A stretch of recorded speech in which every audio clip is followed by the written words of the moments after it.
എല്ലാവർക്കും നമസ്കാരം and welcome to your channel. August 15, അതായത് ഇന്നലെ, തങ്കലാൻ എന്ന് പറയുന്ന പാരജിത്ത് സംവിധാനം ചെയ്ത് വിക്രം നായകനായെത്തിയ സിനിമ റിലീസ് ചെയ്തു. അപ്പോൾ അതിൻ്റെ റിവ്യൂ ആണ് നമ്മൾ നോക്കാൻ പോകുന്നത്. അപ്പോൾ റിവ്യൂ കണ്ട് ഇഷ്ടപ്പെട്ടാൽ ലൈക്ക് ചെയ്യുക, ഷെയർ ചെയ്യുക, പിന്നെ അവസാനം സബ്സ്ക്രൈബ് ചെയ്യേണ്ട കാര്യം ഒന്ന് പരിഗണിക്കുക. അപ്പോൾ പടത്തിലോട്ട് വന്നു കഴിഞ്ഞാൽ ബ്രിട്ടീഷ് ഭരണകാലം, ആ സമയത്താണ് ഈ കഥ നടക്കുന്നത്. ബ്രിട്ടീഷുകാരുടെ അടിമകളായിട്ട് ജീവിക്കുന്ന കുറേ നാട്ടുകാർ, അങ്ങനെ അവരുടെ ജീവിതം കഷ്ടപ്പാടും ദാരിദ്ര്യമൊക്കെ ആയിട്ട് ഇങ്ങനെ മുന്നോട്ട് പോകുന്നു. അപ്പോൾ ഒരിക്കൽ 2 ബ്രിട്ടീഷ് അധികാരികൾ വന്നവരോട് പറയുന്നു, നിങ്ങളുടെ നാട്ടിൽ സ്വർണത്തിൻ്റെ ഒരു ശേഖരമുണ്ട്, അത് കണ്ടുപിടിക്കാൻ ഞങ്ങളെ സഹായിക്കണം. പറയുന്നത് ബ്രിട്ടീഷുകാരായതുകൊണ്ട് ഇവർക്ക് എതിർത്ത് സംസാരിക്കാനൊന്നും പറ്റില്ല. അപ്പോൾ ഇഷ്ടമില്ലെങ്കിൽ കൂടിയും അവരുടെ കൂടെ ആ നാട്ടുകാർക്ക് പോകേണ്ടി വരുന്നു ഈ സ്വർണം കണ്ടുപിടിക്കാൻ. പിന്നീടുള്ള അവരുടെ യാത്രയാണ് ഈ സിനിമ.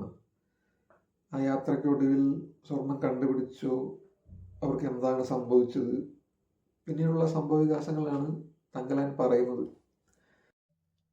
പെർഫോമൻസിന്റെ കാര്യത്തിലേക്ക് വരുമ്പോൾ വിക്രം, അദ്ദേഹത്തെ കുറിച്ച് എന്ത് പറയാനാണ്. കൊടുത്ത റോള് ഗംഭീരമായിട്ട് ചെയ്തിട്ടുണ്ട്. അടുത്ത പോലത്തെ നാഷണൽ അവാർഡ്സിന് പുള്ളി ഫൈനൽ റൗണ്ട് വരെ ഉണ്ടാവും, അത് ഉറപ്പാണ്. പിന്നെ പാർവതി, വിക്രത്തിനൊപ്പം കട്ടയ്ക്ക് നിൽക്കുന്ന റോളാണ്, അത് ഗംഭീരമായിട്ട് ചെയ്തു വെച്ചിട്ടുണ്ട്. പെർഫോമൻസിനകത്തിൽ എല്ലാവരും സൂപ്പറാണ്, എല്ലാവരും കൊടുത്ത റോൾ മനോഹരമായിട്ട് ചെയ്തിട്ടുണ്ട്. പിന്നിൽ എടുത്ത് പറയേണ്ട ഒന്നാണ് BGM, music. JV Prakash Kumar, തമിഴിലെ തന്നെ ഏറ്റവും അണ്ടർ റേറ്റഡ് ആയിട്ടൊരു മ്യൂസിക് ഡയറക്ടറാണ് പുള്ളി. അദ്ദേഹത്തിന് വേണ്ടത്ര അംഗീകാരം കിട്ടിയിട്ടില്ല എന്നാണ് എൻ്റെ ഒരു അഭിപ്രായം. കാരണം 1000-ലൊരുവൻ, അസുരൻ, പിന്നെ ഈ തങ്കലാൻ, ഇതൊക്കെ കേട്ടാൽ തന്നെ മതി പുള്ളിയുടെ ഒരു റേഞ്ച് മനസ്സിലാക്കാൻ. പക്ഷെ പുള്ളി അറിയിക്കുന്ന ഒരു അംഗീകാരം ഇതുവരെ അദ്ദേഹത്തിന് കിട്ടിയിട്ടില്ല. അപ്പൊ ഈ പടത്തിലൂടെ ഒരുപാട് അംഗീകാരങ്ങൾ കിട്ടട്ടെ എന്ന് ആശംസിക്കുന്നു. പിന്നെ കോസ്റ്റ്യൂം ഡിപ്പാർട്ട്മെന്റ് പഴയ കാലത്തെ കഥയാണ്, അതുകൊണ്ട് തന്നെ കോസ്റ്റ്യൂം ഡിപ്പാർട്ട്മെന്റ് ഒരുപാട് പണിയെടുത്തിട്ടുണ്ട്. അവർക്ക് അഭിനേതാക്കൾ, അവർക്ക് വേണ്ട കോസ്റ്റ്യൂമും കാര്യങ്ങളും പണ്ടത്തെ കാലഘട്ടം, അത് അതിനൊക്കെ ആയിട്ട് അവര് ഒരുപാട് പണിയെടുത്തിട്ടുണ്ട്. അതൊക്കെ സ്ക്രീനിൽ നമുക്ക് കാണാം. പിന്നെ സിനിമാറ്റോഗ്രാഫി, അതും ഗംഭീരമായിട്ടുണ്ട്.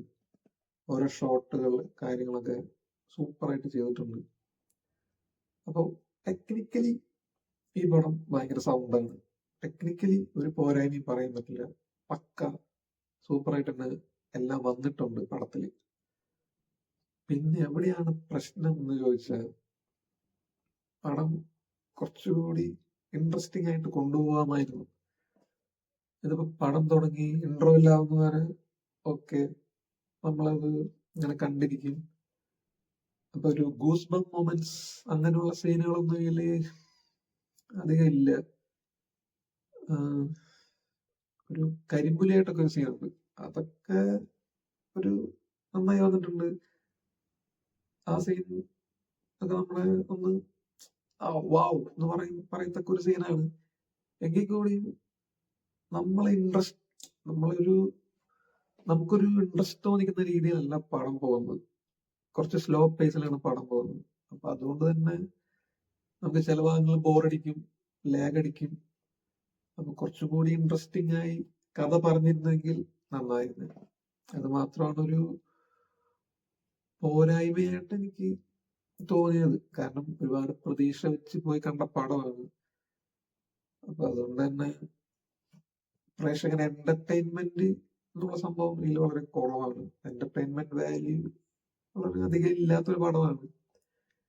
എങ്കിൽ കൂടി വിക്രത്തിന്റെ പെർഫോമൻസും ബാക്കിയുള്ള കാര്യങ്ങളൊക്കെ ഓക്കെയാണ്. പക്ഷെ ഈ ഒരു കാര്യം, അതായത് നമുക്ക് കുറച്ചൊക്കെ ബോറടിക്കും ചിലപ്പോൾ. പിന്നെ പടം കാണാൻ പോകുന്ന മലയാളി പ്രേക്ഷകരോട് എനിക്കൊരു കാര്യം പറയാനുള്ളത്, പണ്ടത്തെ തമിഴ് സ്ലാങ് ആണ്. അപ്പൊ അത് എല്ലാ ഡയലോഗും കേട്ട് ചിലപ്പോ നമുക്ക് മനസ്സിലായിക്കൊള്ളണമെന്നൊന്നുമില്ല. അപ്പൊ അതൊന്നും മനസ്സിലാക്കിയ തമിഴൊക്കെ ഇത്തിരി കട്ടിയാണ്.